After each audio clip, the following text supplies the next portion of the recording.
This is a True Crime in Real Time update from True Crime Today and the Hidden Killers podcast. Sean Diddy Combs has spent decades as a dominant figure in the music industry, but today his name resonates far beyond the boundaries of entertainment. Now, under the harsh lights of federal scrutiny, the rap mogul is facing an expanding legal nightmare that could result in a life sentence. Federal prosecutors revealed in a brief court session that new charges may be imminent as investigations continue to unearth disturbing allegations against Combs. The possibility of a superseding indictment casually mentioned during the hearing underscores the gravity of the accusations and the intense investigation unfolding behind closed doors. At the heart of the federal case against Combs are allegations of coercion, exploitation, and trafficking.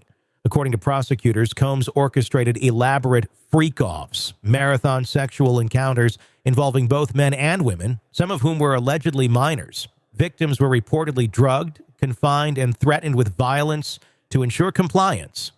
These claims, which paint a grim picture of abuse and manipulation, are part of a sprawling investigation that has already resulted in dozens of civil lawsuits and criminal charges against the music mogul. In today's hearing, Assistant U.S. Attorney Emily Johnson stated that while the government is not planning to alter the trial date, additional charges will have little discovery information. This revelation was delivered amidst ongoing disputes over the exchange of evidence, with the prosecution promising to expedite materials to Combs' defense team. Judge Aaron Subramanian presided over the proceedings, where Combs made his now customary court appearance, greeting the judge briefly before the 19-minute hearing began. Notably absent this time was Combs' mother, though several of his children were present in the courtroom. The current charges, including racketeering, sex trafficking, and transportation to engage in prostitution, stem from Combs' September arrest in New York City.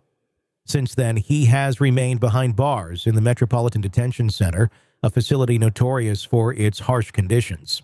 Combs' repeated bids for bail have been denied, including a $50 million bond proposal that included stringent conditions such as home confinement under private security. Prosecutors have argued that Combs poses a significant flight risk and cited evidence of alleged obstruction attempts, including efforts to bribe or discredit government witnesses. These allegations of obstruction took center stage during the hearing, with the prosecution detailing claims that Combs had tried to use other inmates' phone time to avoid monitored calls.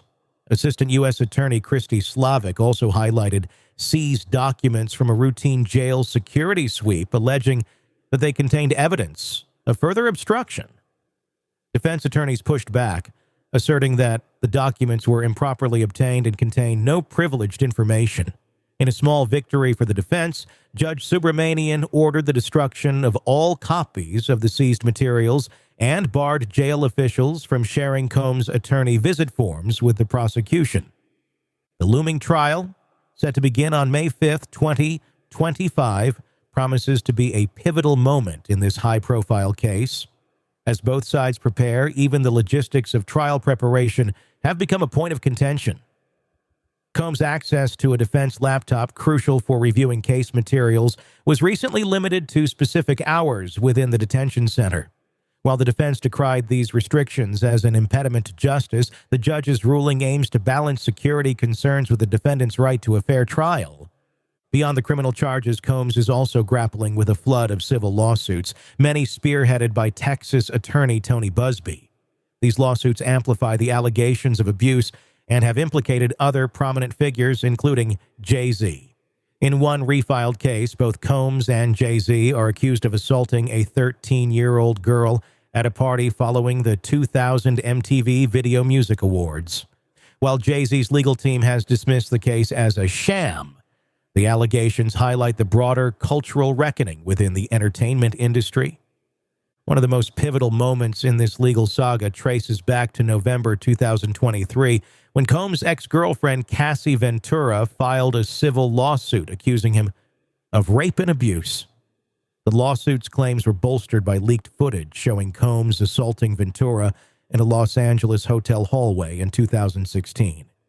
Although Combs quickly settled with Ventura for an estimated $30 million, the fallout from the video reignited public scrutiny and spurred further investigations.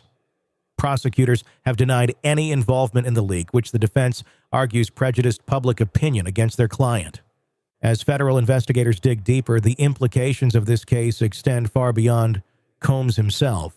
The allegations have forced a broader conversation about power, privilege, and accountability within the entertainment industry. The potential for new charges adds another layer of complexity to a trial that already promises to be one of the most closely watched in recent memory. With the next pretrial hearing scheduled for March 17th, all eyes remain on the courtroom and the broader revelations that may still emerge. The once untouchable mogul now faces the fight of his life, with the specter of life imprisonment looming large. For the alleged victims, the trial represents a long-awaited opportunity for justice. For Sean Diddy Combs, it is a stark reckoning with a past that he has vehemently denied, but one that may yet define his legacy. In a world where the darkest secrets lie just beneath the surface. They said it was an accident, but the evidence says otherwise. Where hidden killers roam, unnoticed, in the shadows. I think you would definitely be looking at a blend of toxic, very bad narcissistic personality traits, and they will be vengeful and possibly resort to violence. Join Tony Bruschi as he uncovers the truth behind the most chilling cases. They said it was an accident, but the evidence clearly says otherwise. Each episode, we dig deep into the minds of those who commit the unthinkable. To your point on narcissism, he thinks in his own mind how witty he is. Yeah. But he lost that jury. I was done with him in 2 minutes. From unsolved mysteries to infamous crimes. Geez, you've just talked about how you've taught yourself how to do everything under the sun. I bet you did a YouTube video, how to best kill somebody with a knife. Hidden Killers with Tony Bruschi takes you where few dare to go. How does someone with such a dark secret go unnoticed for so long? With multiple new episodes every single day. We're not just telling stories, we're seeking justice. Listen now on Apple Podcasts or wherever you get your podcasts. Just search for Hidden Killers with Tony Bruschi.